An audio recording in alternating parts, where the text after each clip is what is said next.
La propia. La casita es un enjambre.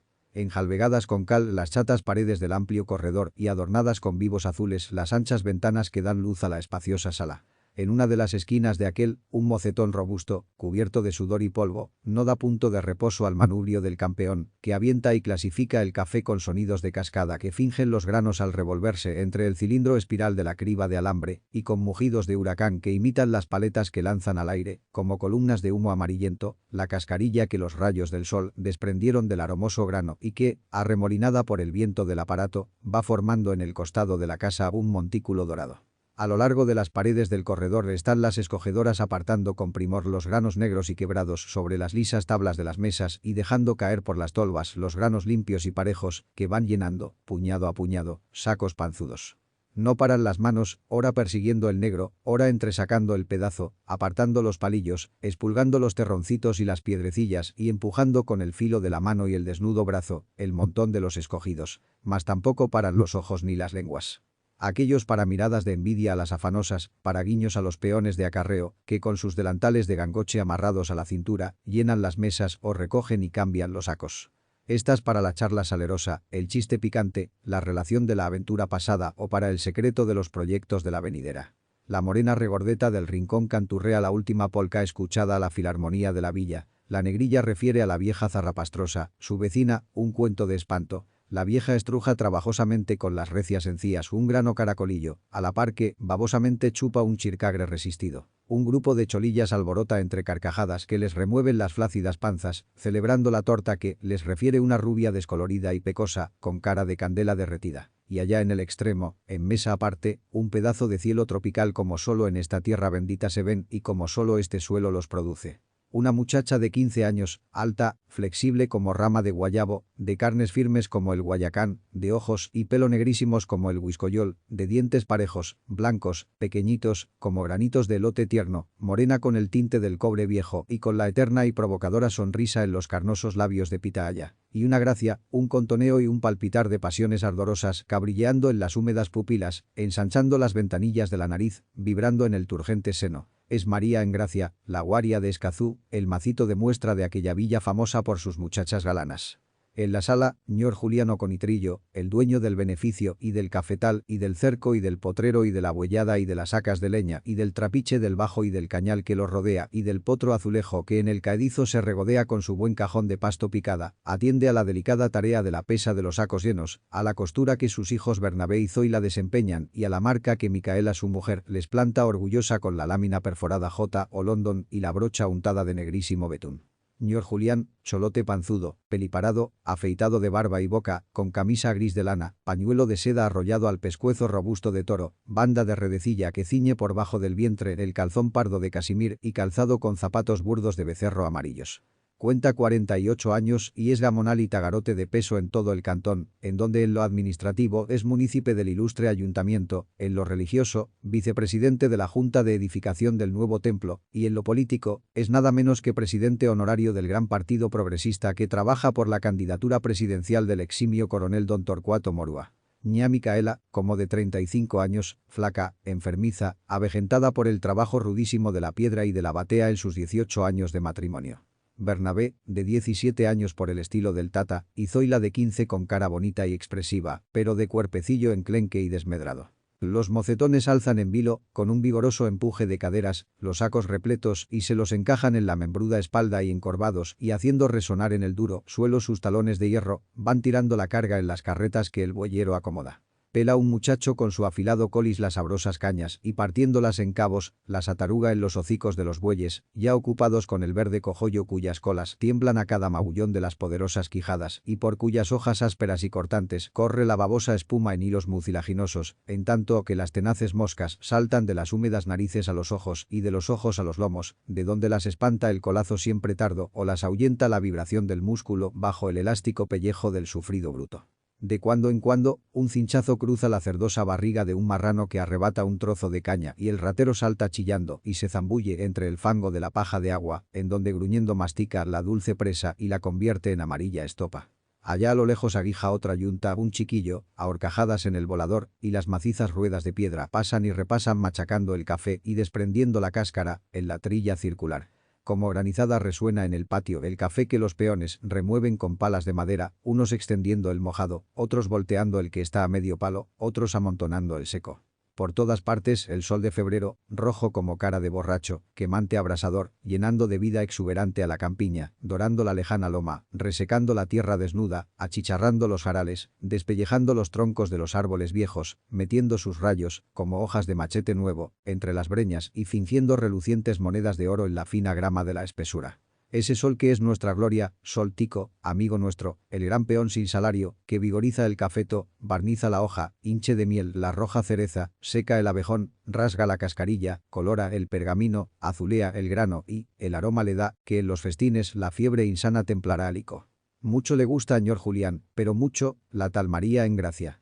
Mucho se le arrima, mucho le ayuda a escoger, con sus dedotes de guineo morado, y con disimulo le atiza piropos vulgarísimos a la vez que le echa café casi limpio en su mesa y le hace cachete en la medida.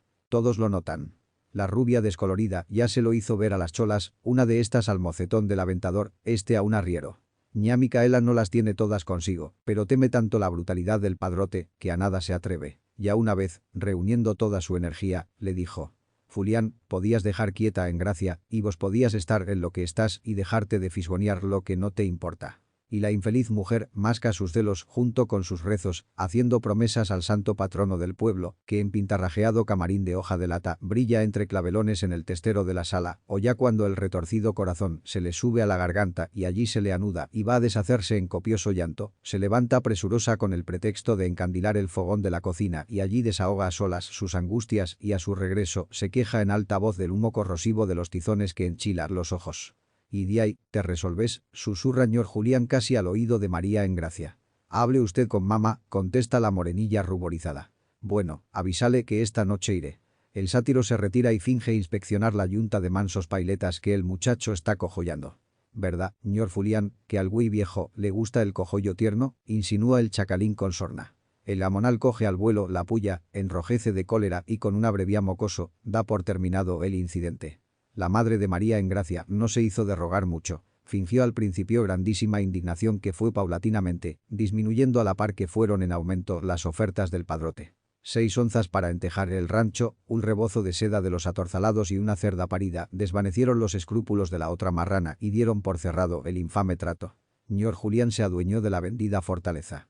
El señor vicepresidente de la Junta de Edificación del nuevo templo se hizo cargo, desde esa noche, de costearles la penosa vida a la arpía y a la manceba. Y fiestas van y fiestas vienen, y allá ruedan las cuartas de India tras las enaguas de todos géneros y colores y las camisas lentejueladas y las cintas como franjas de arco iris. A más de rebozos salvadoreños y chales tornasolados y aretes y gargantillas de oro, sortijas de carey encasquilladas y peinetas y pañuelos chinos y hasta un caballo fino pasitrotero aperado con montura de ante. Y siguen los paseos al puente de las mulas, y a la catarata del Brasil, y a la romería de Esquipulas, y a la pasada de la Negrita, y turnos, toros, retretas, juegos de pólvora y la mar.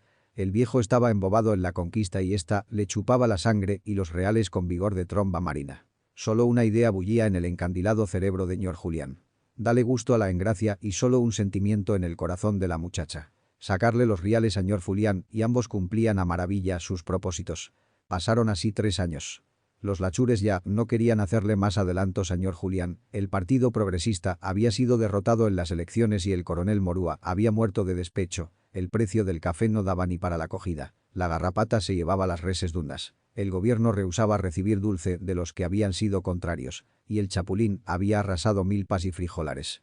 Las cosas, para ñor Julián, eran cada vez peores. Hipotecado el beneficio, vendida a ruin precio la montañuela. Ña Micaela, acogida al último jirón de su escasa energía, se negaba a dar la firma para hipotecar el cañal y el trapiche que eran su hijuela paterna, las deudas engrosando con los intereses que se acumulaban, y el embargo como la espada de Damocles pendiente del cabello que en su mano sostenía el abogado de los acreedores. Pero Julián no ponía remedio. Cada vez más encalabrinado con su amachinamiento y la morenilla cada día más pedigüeña y antojadiza. Y se rompió el cabello y cayó la espada. Cuando el depositario nombrado por el señor juez civil tomó posesión de los bienes, Julián estaba de paseo en la boca del río Grande con la manceba. Ña Micaela se llevó su camarín con su santo, Zoila se echó al cuadril el escuálido motete de los trapillos de ambas. Bañadas de lágrimas abandonaron la casa en donde hacía 22 años que aquella había entrado feliz del brazo de su querido cholo y en donde la otra había nacido, se había mecido su hamaca y había echado aquel cuerpecito canijo. No estaba con ellas Bernabé. El pobre mozo, harto de vergüenzas y de improperios, había decidido buscarse la vida en las selvas de Santa Clara, en donde hacía 2 años que tragaba miasmas y tiritaba sudando paludismo.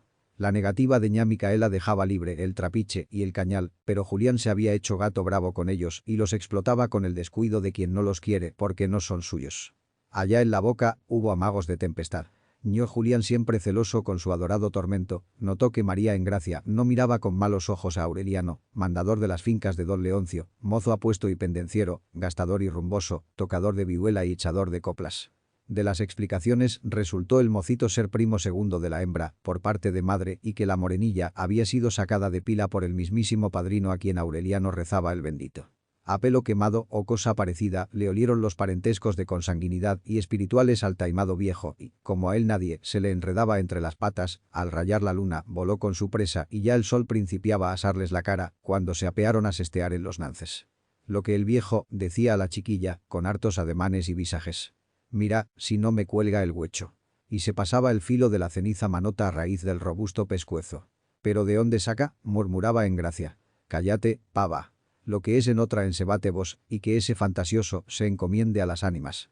Y besaba con chapoteo de sus carnudas jetas las cruces que en la diestra y siniestra mano ostentaba. 4 cañas medio enguarapadas, moría ñor Julián en el desvencijado trapiche. María Engracia espumaba con el pascón de guacal la hirviente paila y ambos, con el auxilio de un peoncillo, sacaban la tarea de olorosas tapas que la vieja alcahueta iba envolviendo en atados con hojas secas de caña y plátano. Poco le había lucido su tercería a la infame arpía. Mal comida, mal servida y peor tratada por ambos, era la bestia de carga de la pareja.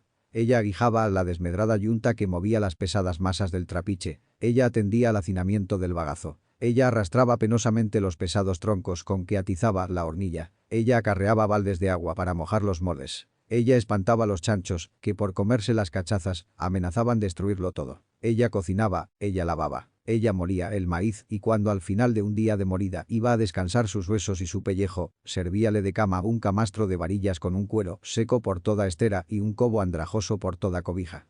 Aclarando el día, montaban Julián y la muchacha, llevando a la zaga una yeguilla canija con los zurrones repletos de dulce y temprano, arribaban a San José en donde, en su puesto del mercado, extendían la venta. Él regateando con los marchantes, ella enmochilando los reales y dando los vueltos. Ese sábado, parecióle a ñor Julián haber visto, entre el gentío que se apiñaba por las ventas de maíz a Aureliano, disimulándose tras la carpa de una trucha, con la mirada clavada en María Engracia, quien se hacía la tonta. Y por sí o por no, echó a esta un soberano viajazo que ella recibió con estudiada paciencia, abriendo desmesuradamente los negros y ojazos, como admirada ante tamaña injusticia. Sofocante era el calor, el vaho nauseabundo del rebaño humano cosquilleaba en las narices y apretaba las gargantas. Eran ya las 2 de la tarde y el cielo caliginoso se cubría de pesados nubarrones asfixiantes. Mayo no soltaba sus refrescantes aguaceros y los vientos alisios se habían despedido de la tierra tostada por el sol. Gruesas gotas de sudor rodaban por la mofletuda cara del dulcero y empujaban el broncíneo pecho, pegando el escapulario mugroso al pellejo ennegrecido. Nada más natural que la ocurrencia de María Engracia. «Voy a ir corriendo a la Violeta a beberme un fresco. ¿Quiere que le traiga una cola? Pero espachate pronto pa' que alcemos», contestó Julián. Y ella se fue, llevándose entre el seno la mochila de la venta. Angustiábase el viejo con la tardanza de María Engracia. Media hora larga había pasado y la morenilla no aparecía. «¿Cómo está, compadre?», dijo al acongojado dulcero, un viejo humilde y pobrísimamente vestido, de mirar franco y cariñoso, surcada la cara de arrugas y de miseria. «Ahí vamos, ñor Rivera, ¿y usted?». «Como Dios quiere. Cuénteme, ¿cómo sigue mi ahijao Bernabé? ¿Es verdad que está en el hospital con fiebre de la línea?». Julián nada sabía de la triste suerte de su hijo, pero un resto de pudor hízole mentir ante la inesperada pregunta y la mirada inquisidora del compadre, y respondió un tanto turbado. «Pues ya ve, regular, como yo estoy desapartao y la madre concertada, él prefirió que lo llevaran al hospital, pero yo voy a verlo cada vez que bajo, no es fiebre de la mala, son cuartanas que con hoja de guarco y con solfate. Y como me acaba de decir comadre Micaela, allí en las ventas de la ropa, que esta mañana lo vido y que estaba sin sentío, solo que se haiga empeorao. Voy ahorita mesmo a verlo. ¿Quiere tenerme la venta un ratico mantres voy? El atao es a 40 y la tamuga a 6 reales». No me tardo. Y Julián salió desalado, haciendo exclamar al compadre. Lo que es él será mal marido, pero es buen tata. Dios lo lleve con bien y le aliente al muchacho. A la botica de la Violeta había dicho Engracia que iba a tomar el refresco. Para allá corrió Julián. No iba a buscar médico ni medicinas para su hijo moribundo, iba a ver qué se había hecho María Engracia. Excelente tata. Nadie le dio allí informe alguno satisfactorio. Ciego de coraje y espoleado por los celos, voló al corral en donde amarraba las bestias. Solo la yeguilla Canija estaba allí. Los 2 caballos habían desaparecido. A las anhelosas preguntas de Julián, la vieja que percibía el peaje contestó con esta terrible bofetada. Si hace tamaño rato que ella misma vino y se fue con Aureliano Meléndez y dijeron riéndose que usted pagaba el sesteo. Y Julián, tras una horrible blasfemia, echó a correr como un loco por el paso de la Vaca, camino del río Torres. Se acercaba la medianoche, la luna bregaba por asomar su cuerno menguante por las rendijas de los negros nubarrones que aquel día de horno había amontonado en el cielo. El estrecho valle de Lazareto Viejo bostezaba entre los altos acantilados del Virilla, embozado en espesa capa de niebla. Los cafetales yacían solemnemente silenciosos y al pie de los coajiniquiles y los plátanos de hojas despedazadas por los vientos del pasado abril, los grillos coreaban con sus herrumbradas dulzainas. Una que otra candelilla encendía su cirio funerario en la margen de la acequia, alumbrando el de profundis que entonaban los sapos y allá en la loma se estrellaban los ecos del medroso ladrido de los lambuzos atosigados por la sarna. En una de las piezas de la hacienda de las ánimas, dormían entrelazados, hartos de tragos y de voluptuosos deseos, fatigados por la bestial orgía, Aureliano y María Engracia. Un cabillo de vela de sebo chisporroteaba próximo a hundirse entre la botella que le servía de candelero. El débil cerrojo de la puerta cedió al empuje vigoroso de Julián y, antes que Aureliano pudiera defenderse, una tremenda puñalada le dividía la carótida izquierda. Brotó la sangre en espumoso chorro y una voz de angustia infinita hendió siniestramente los aires en el silencio de la noche, volviendo el pesado cuerpo a desgajarse entre la cuja. María Engracia, a quien el terror prestó alas, saltó por encima del agonizante y se lanzó dando alaridos por entre el cafetal. Acudieron los peones de la hacienda con realeras y linternas y lograron desarmar al asesino que seguía apuñaleando a su víctima con saña fiera, lanzando imprecaciones espeluznantes y carcajadas aterradoras. Amarrado a la cola del caballo del juez de paz de la Uruca y rodeado de una fuerte escolta de mocetones armados, hizo su entrada a esta ciudad del reo en la mañana del domingo. Cerraba la comitiva la improvisada camilla de tijereta en la que el cadáver de Aureliano era transportado. Ya en las cercanías de la cárcel, 2 mujercillas agarradas furiosamente de los moños se revolcaban en el hediondo caño, cubriéndose de arañazos y denuestos. La 5 pelos, enclenque y desmedrada, llevaba la peor parte. Uno de los de la guardia, que la conocía, acudió presuroso en su socorro y no logró que la otra soltara su presa hasta que no le dijo. «¿No ves que hay? Traemos al tata amarrado por una muerte». La 5 pelos era, en efecto, Zoila, huida años antes de su concierto con un policía de los de orden y seguridad. Todo lo confesó Julián al señor juez del crimen. Allí mismo se dictó el auto motivado de prisión y el reo quedó incomunicado. No bien el corneta de la cárcel había alborotado al vecindario, despertando a los dormilones con su toque de lista de 7, cuando una viejecita enlutada y llorosa, cubriéndose la cabeza llena de canas y con el rebocillo hecho jirones y llevando bajo el huesoso brazo una cobija de lana colorada, se acercó tímidamente al alcaide y con temblorosa y humilde voz, entrecortada por los sollozos, pidióle permiso para ver al reo y para entregarle a más de la cobija un medio escudo que trabajosamente desanudaba de una punta del pañuelo de hombros. «Eche acá la plata», y empujándola groseramente hacia la sala de visitas, en donde el reo conferenciaba con un taimado tinterillo, exclamó. «Conitrillo, esta vieja quiere hablarte. ¿Es algo tuyo?» El reo alzó rápidamente los ojos, pero al reconocer a la intrusa, sin levantarse siquiera a recibirla, con aire indiferente y fatigado, contestó. «Sí, señor, es la propia». El principio de autoridad. ¿Quién no sabe cuál es el verdadero significado de esta frase en Costa Rica? Una carretada de leña. Y sin embargo, cuando yo era chiquillo, en años que a nadie le importa saber cuándo corrieron y que no soy capaz de decir a los envidiosos, una carretada de leña era cosa muy distinta de lo que hoy es. En aquellos dorados tiempos, en los que doña Pascuala García daba 18 huevos fresquecitos por 2 reales, en los que un 5 de caña no se lo echaba a la espalda un zagalatón, en los que un 10 de chayotes alcanzaba para toda la semana y por 20 reales se obtenía el más flamante par de zapatos que pies humanos pudieran calzar. En esos tiempos de miel y leche, digo, una carretada de leña parecía un monumento, contenía innumerables palos de madera seca y fina, sonora como una campana de plata, resinosa como pinotea y capaz de sostener vivos los fogones de una cocina, planchando y todo, por más de 22 días, a todo viento y con regueros de lustrosas brasas, como ocurría con el uso de los tinamastes. Y por un escudo. Y hoy, válganos San Isidro Labrador. Vergüenza debiera darnos de ver a lo que hoy se le llama con aquel respetable nombre, y por lo que se nos obliga a aflojar 6 colones de buen metal de 21 quilates. Y luego, los desastrosos resultados. La casa se llena de humo, se le enchilan los ojos a todo el vecindario, la comida queda cruda en vida, se ahuma el arroz de leche, y la cocinera pide su pasaporte y nos trata de cochinos, por añadidura. Es claro.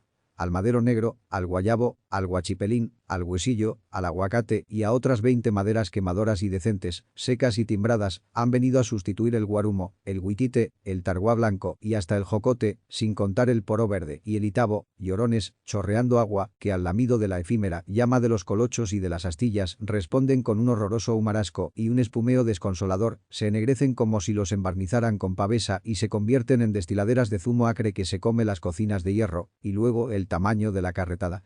En una carretilla enclenque y tísica, una armazona guisa de techumbre de doble caedizo, dejando en el centro una cueva en donde cómodamente pudieran caber más palos de leña que los visibles, el astuto leñador edifica algo así como una portada de iglesia, con 50 o 60 palos mezquinos, dándole apariencia de carreta recargada y con tal arte y tal destreza aparejados, que el ojo más escudriñador no percibe el engaño.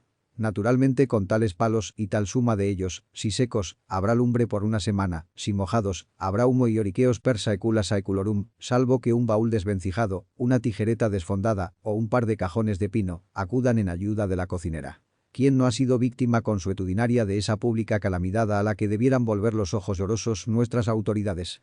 He aquí un caso que por típico lo cuento y por histórico conservo con los archivos de mi memoria.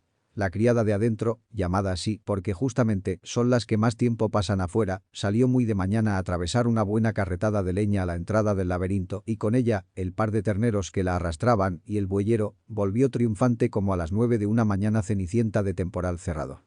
Mi inolvidable costilla, que no sabía distinguir entre el guayacán y el guarumo, y que calculó por las apariencias que la carretada merecía el nombre, cerró el trato con el mentiroso leñador por 7 miserables colones, precio exiguo por cosa tan magnífica y como la pintaba el ladino palurdo. Según él, allí no había sino guayabillo, aunque, para no engañar, confesaba que se le había ido en la cuenta unos pocos palos de guácimo y una media docena de guapinol, Dios lo tenga donde tiene a gestás. Y comenzó la descarga en el zaguán de la puerta cochera. Mi dormitorio quedaba pared de por medio con el zaguán. Echaba yo ese sabroso sueño del perezoso, el último de la mañana, para quien lleva una vida regalona, que a Dios gracias siempre he llevado, gracias a los millones que heredé de mis padres. El primer brazado de leña que cayó en el empedrado del zaguán me despertó sobresaltado. Se armó la gorda, exclamé, echándome fuera de la mullida cama con la idea de que la Unión Católica había dado el golpe que en esos días esperaba y que aún creo se está esperando. El segundo brazado me dio la nota verídica de los hechos, pero ya espantado el sueño, procedí a medio vestirme y a fuer de pagano, abrí una ventana y procedí a la inspección de la compra. Mire, ñor José, no siga descargando. ¿Cuánto le ofrecieron por esa cochinada? Yo no traté con usted, mi trato fue con acá. Y el campesino señala con la jeta a mi consorte y seguía tirando abajo los palos empapados y verdes de su carreta. Pues haya usted tratado con quien haya tratado, yo soy el que paga y no me da la gana pasar por un engaño como este. Su leña es una indecencia y su carreta no hace ni media carretada por lo chiquilla y por el caedizo que le ha dejado en medio. Si usted no tiene conciencia para venir a engañar a una señora, yo tengo razones para hacerlo a usted respetarla. Cargue usted otra vez y lárguese cuanto antes. Eso le dije, mi palabra de honor que eso, y más le dije, y que por respeto a mis lectoras no copio, y subrayé mis expresivas razones con una tremenda amenaza de pegarle un tiro si no procedía inmediatamente a recoger su indecente mercancía. El palurdo saltó de su carreta y dejando plantados sus bueyes en mi zaguán, fuese, echando sapos y culebras, en busca de un policía, con quien retornó a los pocos minutos. El representante de la autoridad, mozo buen mozo, de mediana pero garbosa estatura, blanco, ojos gatos y melenilla rizada, color de canela, bien retorcidas las puntas de un bigotillo color de herrumbre, había levantado información en el camino y, formado juicio completo sobre el intrincado caso, fallando inmente a favor del ladino leñador. Con la contera del recio tortol dio unos cuantos golpes en la puerta principal, a los que respondí yo, saliéndome a la acera, en mangas de camisa, listo a sostener mi derecho en todas las instancias. ¿Qué es la cosa? ¿Qué es que no quieren pagarle a este hombre su leña? ¿Qué es, que la quieren de balde? ¿Y usted fue el que lo amenazó con tirarlo? Se viene conmigo a la comandancia. Acaba de descargar, deja la carreta y los bueyes son de Manuel Hernández y te vas ligerito para onde don Gregorio. Apuren. Eso sentenció el agente de orden público, sin oírme, sin convencerme en juicio oral por él establecido en media calle y teniendo como auditorio a mi familia y algunos vecinos y viandantes. Naturalmente, el bigotillo sufrió serios estrujones de vanidosa prosopopeya de parte del policía, y el carretero, henchido de suprema felicidad, me restregaba a su triunfo con sonrisas y meneos de cabeza, harto significativos. ¿Que yo soy pacífico? ¿Quién dijo que yo soy pacífico? Es decir, yo no ando en pleitos a cada rato, observo una política de prudencia que bien puede haberse interpretado de cobardía. En ciertos casos mal interpretada, por supuesto, pero cuando se me sube el González o el Celedón o el Ramírez o el Castro, que de todos corren nutridos por mis venas, yo mismo me desconozco. Me vuelvo una tintorera herida a la que hubieran robado sus hijuelos. No reconozco ni pelo, ni color ni tamaño. Y más cuando me siento empapado en derecho con toda la razón de mi parte y a la sinrazón batiendo palmas. Por consiguiente, enfurecido, pero aún conteniendo los feroces impulsos, dije al policía: «Este hombre ha tratado de engañar, con su puercada de leña verde y mal cargada, a mi señora, quien no entiende de esas cosas». Yo le llamé la atención a su dolo y él rechazó mis razones. Me insultó y no me hizo caso. Encolerizado, lo amenacé, pero sin arma ninguna, y él se apeó de la carreta y se fue en busca suya. Venga usted y verá por sus ojos la maldita leña y se convencerá de que tengo razón. Eso lo debieron haber visto antes de cerrar el trato. Si tiene algo que alegar, alégueselo a don Gregorio. Traiga el saco y el sombrero y camine conmigo. Mi indignación llegó al colmo, no pude más, y a gritos destemplados y usando de un vocabulario que Sancho me hubiera envidiado después del vapuleo de la venta, hice mi alegato en aquella corte callejera. El policía gritó más, el carretero terció en la contienda, la familia mostró su justa indignación y acudieron más vecinos, entre los que apareció mi buen amigo y proveedor don Celestino Gómez, a quien Dios guarde y haga prosperar por muchos años. Celestino se abrió paso entre la multitud y dando un fuerte tirón al policía, le hizo observar que yo no era un simple mortal, sino nada menos que un diputado al Congreso, inmune por consiguiente y merecedor de todo el respeto de que su insignificante autoridad fuera capaz. El cambio que se operó es indescriptible. El policía me enderezó su más dulce sonrisa y lanzó rayos de oprobio sobre la sucia cara del leñador. Eche para ver la leña. Y se encaminó donde los 4 guarumos y poroses yacían. A la vista de los palillos se indignó, mas cuando se asomó al rancho que aún se ostentaba en la carretilla, la indignación no tuvo límites ni reconoció barreras, retorció nerviosamente el bigotillo y encarándose con el leñador, vociferó: «Hombre, ¿y esto es lo que vos llamás una carretada de leña? ¿Y a estos 4 palos verdes en vida llamás leña?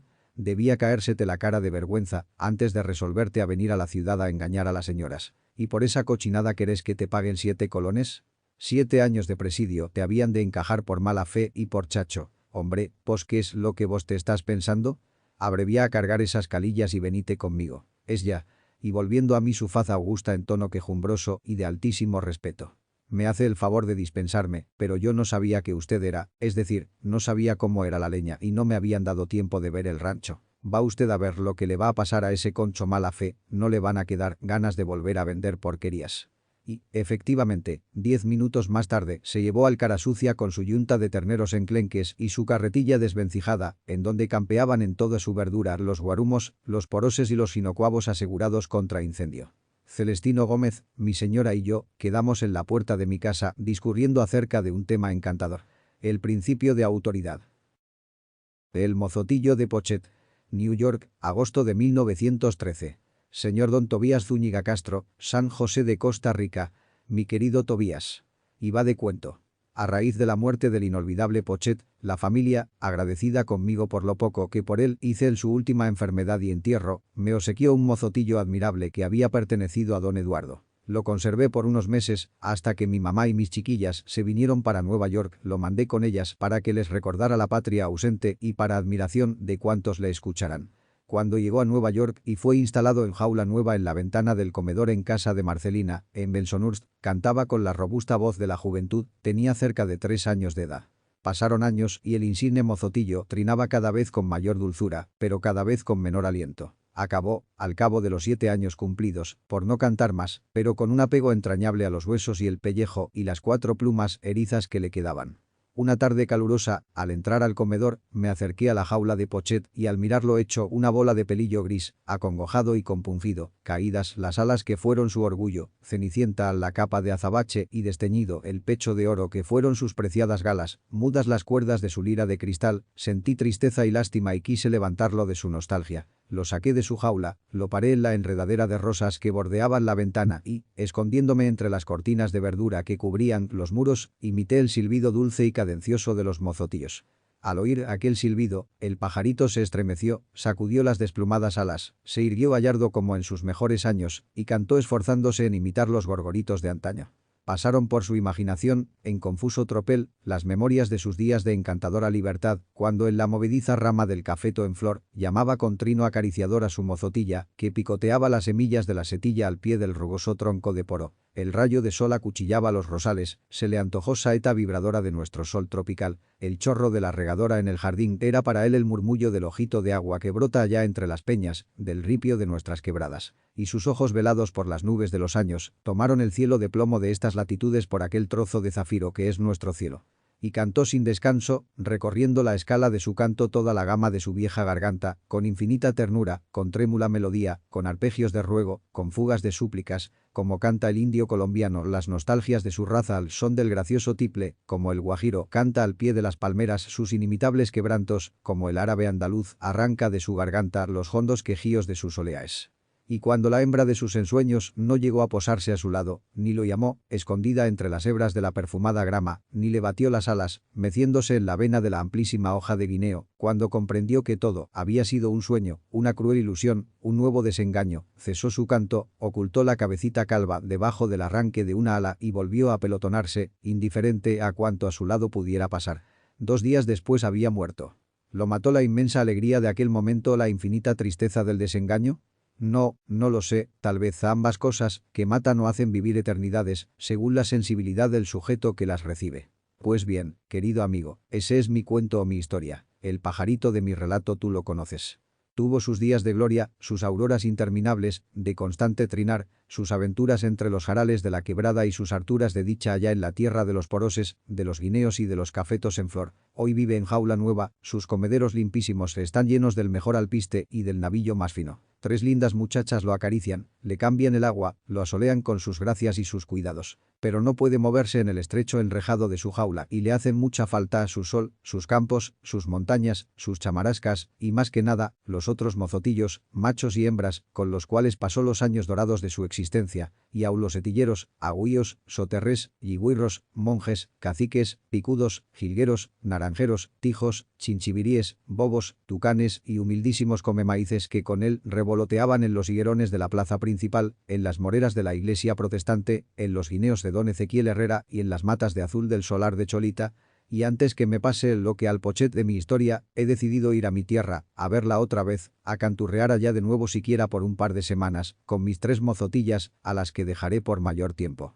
Y lo haré en el gran mes de diciembre, notable por los toros, por los disfraces, por el nacimiento del Salvador y por mi cumpleaños. Con que, hasta luego. Para justicias el tiempo. Fue en la Nochebuena de 1872 y, si hubiera sido en la de 1912, mis recuerdos no serían más claros. Esa noche cumplíamos años nuestro Señor Jesucristo y yo, y con tan plausible motivo, en mi casa se armaba la gorda, pues mi familia ponía portal y, de refilón, me celebraba el natalicio. Por lo menos, yo me creía que todas las fiestas, músicas, villancicos, bailes de pastores, juegos pirotécnicos y demás jolgorios, no tenían otro objeto que el de celebrar el aniversario de mi venida a este que yo entonces juzgaba como valle de miel y hojuelas.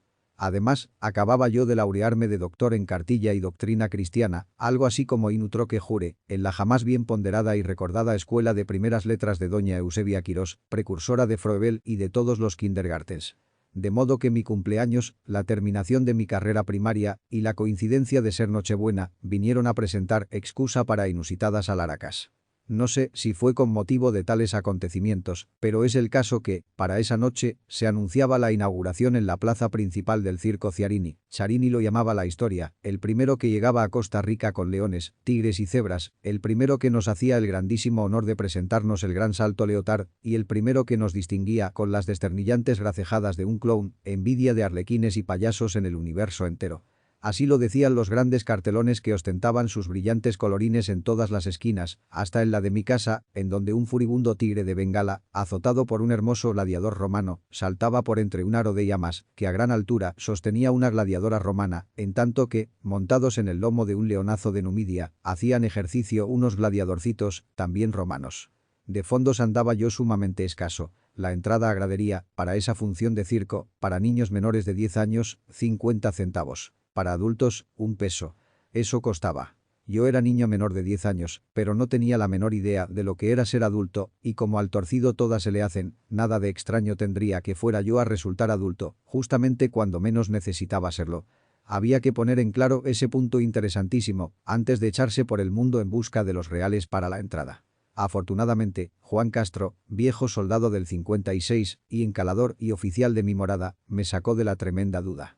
Estaba el hombre echando sapos y culebras por la pegada del cartelón en la parte recién encalada de nuestra casa, cuando me acerqué a él con mi consulta. «Hombre, Juan, ¿quiénes son los que son adultos? ¿Qué es la cosa? Que si vos sabés que es adulto». «Claro que sé, ¿pa' qué querés saber?» «Para la entrada al circo. Pavos son de a 4 reales. Deja de estarme jorobando y lárgate de aquí con tus geografías». Se me quitó un gran peso de encima. Juan tendría sus razones para no explicarme el significado de la misteriosa palabra, pero ya sabía y que, fuera lo que fuera, a mí no me tocaba. Y me largué en busca del empréstito. Vendí mis bonos a la par, sin interés ni comisión, y a 5 sábados de plazo, a mi padrino bautizante, el excelentísimo doctor don Martín Mérida, enviado extraordinario de la República de Guatemala en Costa Rica, e hipotequé mi palabra de honor, libre hasta entonces de toda clase de gravámenes y servidumbres. A la memoria de mi ilustre padrino debo infinitos respetos y cariños por 1000 otros servicios y bondades, pero ese ocupa preferente lugar en mis recuerdos. Que Dios se lo haya tenido en cuenta, si de abonos de alguna especie hubiere necesitado aquel cumplido ministro de Dios y de su patria, excelente caballero y noble amigo. Y como yo era niño menor de 10 años, y tenía en mi bolsillo los consabidos 50 centavos, al circo me fui derechito a comprar mi entrada y asiento de gradería. Eran las 3 de la tarde, y los anuncios marcaban las 8 de la noche, como hora para dar comienzo al espectáculo. Naturalmente, la boletería aún no estaba abierta. En la espaciosa carpa extendida en la esquina sudeste de la plaza principal, y adornada con banderolas y gallardetes de todos los colores y nacionalidades, se llevaba a cabo la faena de aplanar el redondel, en donde los caballos habrían de ejecutar sus proezas, y de cubrirlo con serrín de madera que estaba amontonado al lado de la carpa. Las fieras, la maravillosa cebra, la colección de monos sabios, los caballos, los ponies, la mula mañosa y demás elementos de la colección zoológica, estaban ya ocupando una pequeña carpa vecina a la del espectáculo. Los mozos no se daban punto de reposo en el arreglo de trapecios y argollas, garfios, roldanas y torniquetes. Las grandes farolas o candilejas rebosaban petróleo. Los andamiajes de la gradería resonaban a los continuos golpes de martillos y de mazos. Las lonas de la inmensa carpa ondeaban a impulsos del viento alisio de diciembre, formando oleajes difícilmente contenidos por los tirantes de recio cable, y producían ruidos sordos como de lejano trueno. Y en medio de aquel va y ven de peones y maromeros, el señor Ciarini, con sus altas botas charoladas y su sombrero chambergo, sus gruesos bigotes y perilla al estilo de la casa de Saboya, y un pequeño látigo que su impaciencia hacía crujir. ¡Qué espléndida figura, qué majestuoso porte! A él me acerqué con mis 50 centavos y respetuosamente le requerí para que me vendiera el mejor asiento de gradería que pudiera ofrecerme. No se dignó atenderme. Con voz imperiosa me dijo: «Ayude a traer el serrín para el redondel, apure». Y quedé convertido el sirviente, por obra y gracia de su insolente imposición. Estuve acarreando serrín hasta que el redondel quedó completamente preparado. Después me mandaron a acarrear agua para las bestias. El balde era pesado, pero mi energía era inquebrantable. Gran parte del agua me bañaba de media pierna para abajo. Poco llegaba a la canoa de las sedientas alimañas. Por fin, todo estaba listo, nos arrojaron fuera de la carpa a todos los muchachos ayudantes, no nos dieron ni las gracias. No las necesitaba.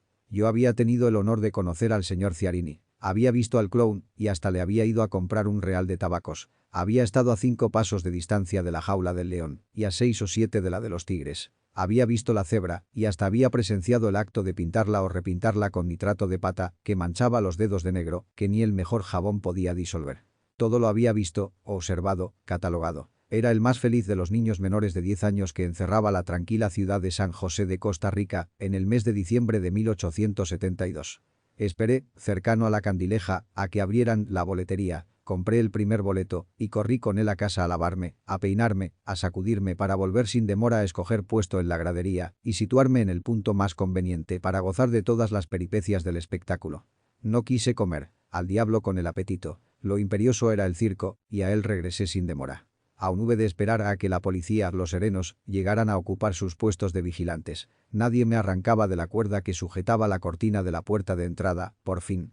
La gran candileja central iluminaba con radiaciones de incendio todos los ámbitos de la gran carpa. Escogí mi puesto, lo cambié varias veces. Este era demasiado alto, aquel demasiado bajo, el otro no quedaba exactamente enfrente del trapecio. Este sí, el mejor sin duda, mirando al espacio en donde se situaba la banda militar, a espaldas del palco del gobernador, frente al boquete por donde tenían que aparecer los artistas. Sí, este era el más mejor. Y allí me senté y me acomodé como si me hubiesen clavado, atornillado con pernos y tuercas.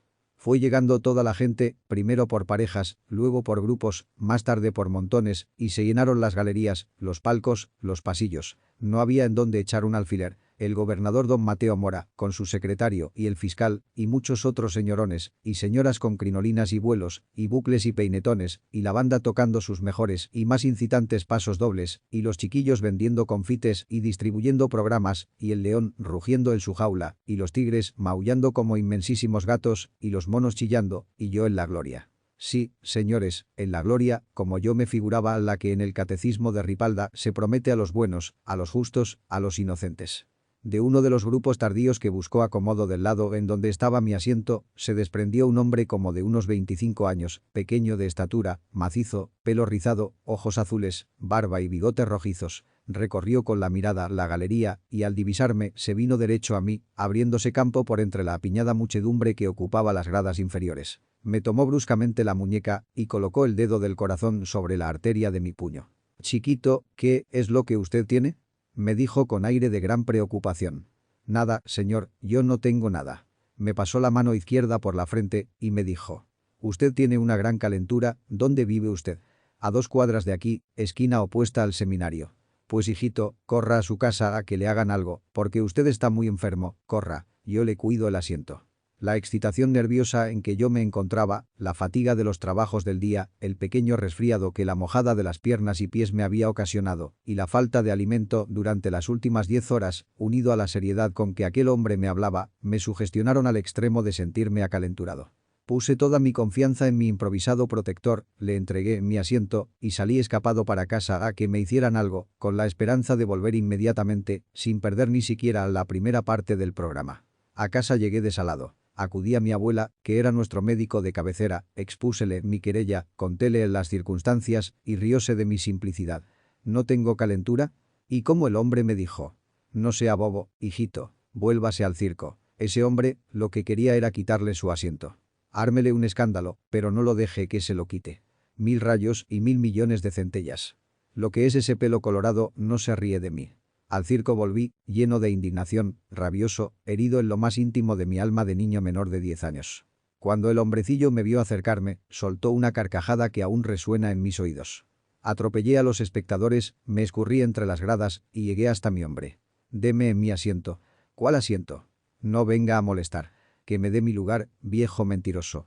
Me dio un empellón, me arrojó de la gradería y llamó a uno de los serenos, a quien me denunció como atropellador y escandaloso.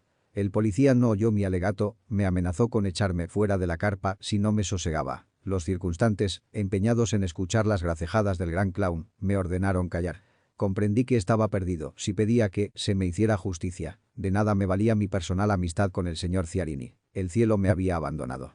Me resigné y tuve que pasar el resto de la representación confundido con la multitud en uno de los pasillos, sin poder ver lo que pasaba en el redondel que yo había ayudado a cubrir de fresco y oloroso serrín de cedro, sin ver la pantomima, sin mirar las piruetas del clown y sus habilidades con varitas y bonetes. De las fieras, solo los rugidos y aullidos pude escuchar, y muy de tarde en tarde lograba apenas divisar, por entre las piernas y barrigas de los adultos, la regordeta figura de la equitadora, los amplios pantalones del payaso, las patas pintadas de la cebra y las ruedas de las jaulas de las fieras.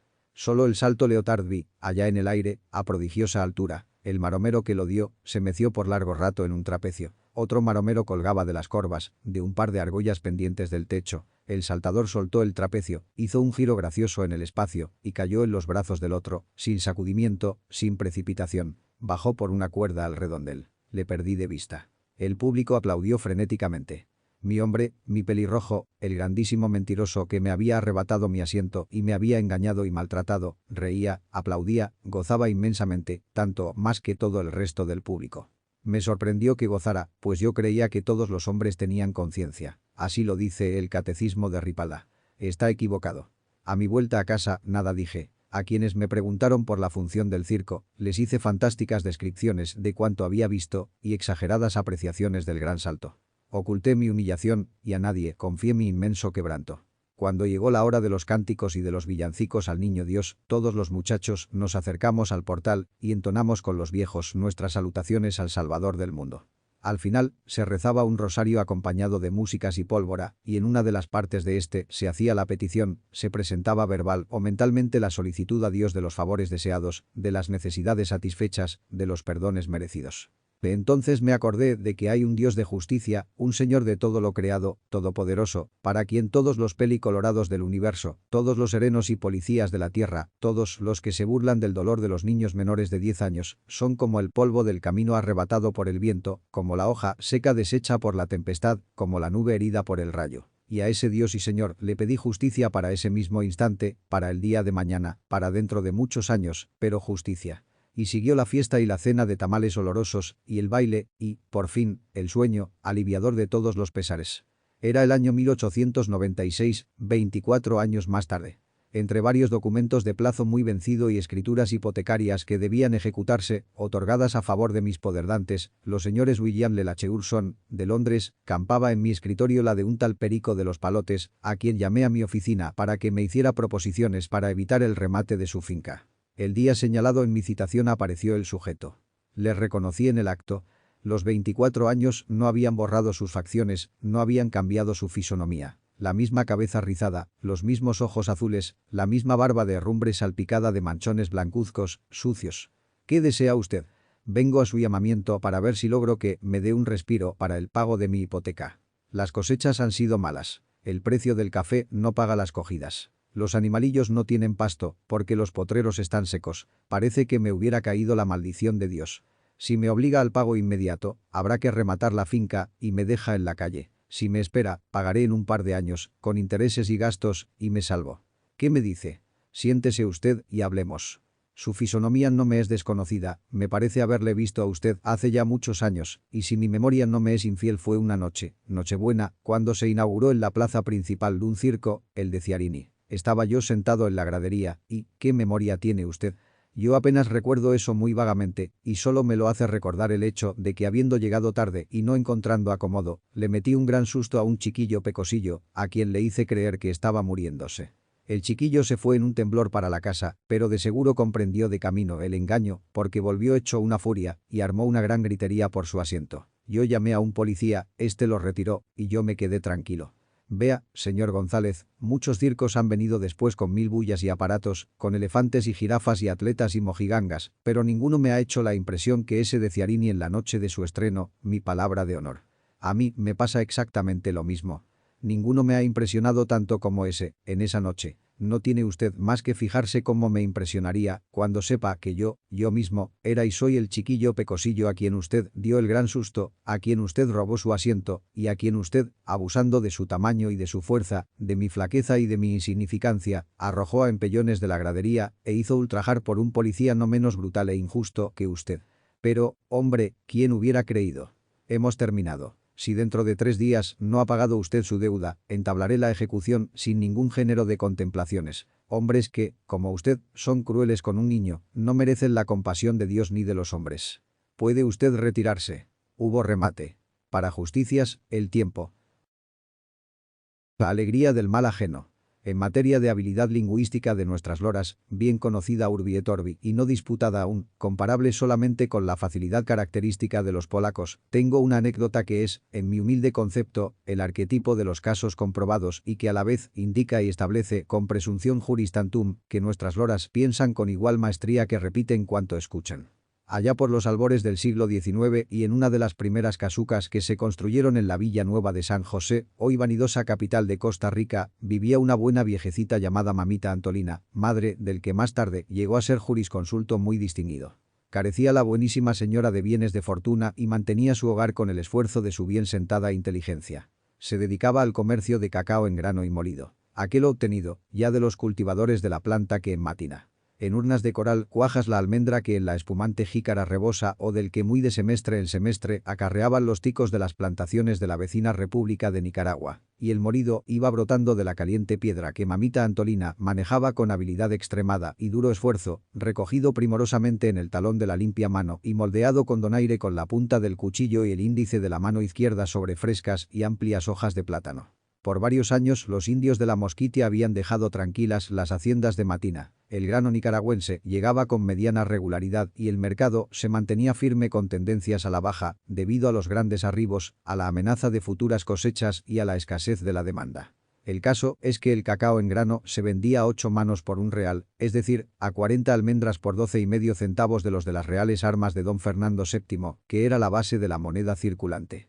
Y como en toda la casa, constante de sala, cuarto, caedizo y cocina, no había más alma humana que la de Mamita Antolina, salvo la del futuro presidente de la Suprema Corte de Justicia, quien la paseaba por los cercos vecinos, y como Mamita Antolina pasaba el día a la vera del fogón, sobre la piedra del cacao, resultaba que el único ser viviente que podía atender a la tarea de anunciar el arribo de un parroquiano era la lora de mi cuento, paseándose de amarra en su palo que colgaba del techo de la sala.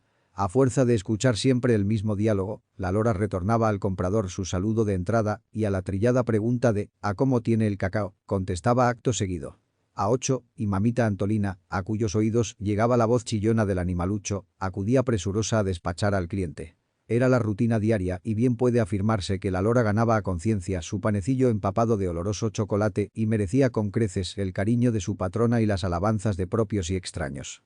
Pero, que nada en este valle de lágrimas es perdurable. Los indios moscos creyeron llegado el tiempo de hacer otra provechosa irrupción en los cacautales de Matina y se dejaron venir en sus piraguas como nube de langostas y se llevaron cuanto cacao contenía la rica región, quemando ranchos y asesinando a los pacíficos moradores, a los que aún las fiebres palúdicas, endémicas en aquel suelo pantanoso, habían hasta entonces dejado en condiciones de defenderse y hasta se llevaron, castigo de Dios, a un tal Aimeriche, viejo panzudo y de malos hígados que poseía vastos plantíos del precioso grano. El caso es que, como habría dicho el boletín de la Bolsa de Productos, si tal institución hubiera sido inventada en aquellos tiempos de oro, las cotizaciones de cacao de Matina eran animadas, con muy altos precios, gran demanda, escasísima oferta y stock visible muy bajo, con tendencia marcada a alzas mayores, y Mamita Antolina se vio precisada a subir el precio, rebajando el número de manos por real. A 4, Lorita, ya sabes. A 4, repetía la señora a su verde y emplumada socia industrial, y al fin la lora aprendió, no sin grandes tropiezos y vacilaciones a contestar a 4 cuando algún parroquiano hacía la estereotipada pregunta. ¿A cómo tiene el cacao? Esa tarde, final de un día húmedo y caliente del mes de julio, la lorita echaba su siesta sentada en la pata izquierda y con la derecha y la cabeza de copetillo grana escondidas entre las erizadas plumas de esmeralda. Quizás soñaba con el frondoso árbol de mango que erguía su espaciosa copa la vera del parlero arroyo en las quiebras del monte de aguacate, entre cuyas ramas se meció su nido, conoció su nunca olvidado loro y ambos comieron del dulce y sabroso fruto hasta que la miel les corriera por los acerados picos y les manchara las gualdas plumas del buche. Tiempos aquellos, edad dichosa. Aire tibio, sol hirviente, aguaceros torrenciales, perfumes de aromo y de flor de coyol y de marañón maduro y de reseda. Y luego las alegres excursiones invernales a la costa en inmensas bandadas, canturreando graciosas coplas lorescas, y el bellísimo golfo de Nicoya y la isla de Chira, y los negritos, y el ancho y majestuoso océano Pacífico. Y su amante compañero, el más hermoso loro de toda la parvada, con su gentil mancha de grana coronando la graciosa cabeza, sus plumas negras y rojas al extremo de las alas de esmeralda. Y cómo se le acerca y murmura a su lado encantadoras frases de amor, y le dice: «Buenas tardes, ¿a cómo tiene el cacao?». A 8, contestó instintivamente la lorita al despertar sobresaltada, balanceándose en el palo colgante en casa de Mamita Antolina. Y ésta apareció a despachar al parroquiano, secándose las manos en los pliegues de su limpísimo delantal de tela criolla de algodón. Espácheme 6 reales, prontico, porque voy pa Escazú y me coge la noche, bajando la cuesta de los Anonos, dijo el cliente, jinete en su menuda pero firme mula de paso. La buena vieja le acomodó en las alforjas de cabulla torcida el envoltorio conteniendo la preciosa mercancía, a cambio de los 6 relucientes tiestos de cortadilla de plata con la cruz y el quinto de la casa, de moneda. Y vuelta la calma, la lorita con la satisfacción del deber cumplido, sacudió sus plumas, restregó el pico contra las uñas de cada pata y entonó el bien conocido lorita real del Portugal vestida de verde y sin medio real, hurria, lorita, terminado lo cual se dedicó concienzudamente a la tarea de reducir el diámetro de la estaca, gracias a las recias tenazas de su pico de pedernal. El sábado siguiente, llega de nuevo nuestro comprador, para su mula al frente de la escuálida casucha de mamita Antolina y sin saludar ni preguntar, grita desde la calle. «Upé. Ave María». A las voces del enojado parroquiano, sale mamita Antolina a inquirir las causas de su enojo. «Gratia plena. ¿Qué se le ofrece, ñor Candelario? ¿Viene a llevar cacao?» «Sí, pero no mercao, sino el que es mío propio. El jueves le merqué 6 reales a 8 y usted me lo contó a 4 y como yo no la vi de contar jue y me engañó. Achará la cara de formalidad que tiene y en tantico que uno se descuida no le mide legal. ¿Qué está usted diciendo, hombre de Dios? ¿Cuándo le he dicho a usted que el cacao estaba a más de 4 manos? Todos saben que desde Corpus se vende a 4. A 8, me dijo usted en de la cocina, el jueves ya oscureciendo, yo lo oí clarito, y por eso jue que me cedí a mercar 6 reales. Y el trato es trato, y el cristiano por la palabra y el güey por la cachadura. Bueno, ñor Candelario, si usted dice que se lo ofrecía a 8 se lo daré, por este chiquero de cruces, contestó el viejo, cruzando los dedos de las manos y besando cada cruz con sincera unción. Pero yo también le juro por lo más sagrado, que no fui yo la que le dijo que a 8, fue esa maldita lora cavilosa que aprendió a decir a 8 cuando por tantos años el cacao se vendía a ese precio. Mediaron más protestas de una y otra parte. El caso quedó arreglado, el hombre se largó refunfuñando y mamita Antolina, herida en lo más íntimo de su dignidad y su limpísima reputación de mujer honrada y verídica, desahogó su coraje sobre la verde parlanchina, origen, fuente, brote y causa del serio disgusto. Cabizbaja, semidesnuda, achucullada y maltrecha quedó la lorita, no ya columpiándose en la percha de la sala doméstica, sino en la rugosa y musgosa, polvorienta y reseca rama de un poró de la cerca en el fondo del patio, entre patos y gallinas, chanchos y palomitas de Castilla. Y aquí viene el caso maravilloso a que aludí al principio de mi histórico relato. Un perrillo ladrón había sido arrojado a palos del corral vecino y, como alma que lleva el diablo, atravesó un portillo de la desvencijada cerca y se guareció al amparo de los dominios señoriales de mamita Antolina, con quien la vecina no había celebrado tratado de extradición. La lora, al oírlo chillar y al verlo perniquebrado y contuso, obedeciendo a los feroces instintos y duros sentimientos que solo en la raza humana tienen dominio, alegrándose del mal ajeno, soltó estruendosa carcajada y, entre silbos y burlas, exclamó: «Ja, ja. ¿Vos también dijiste que a 8?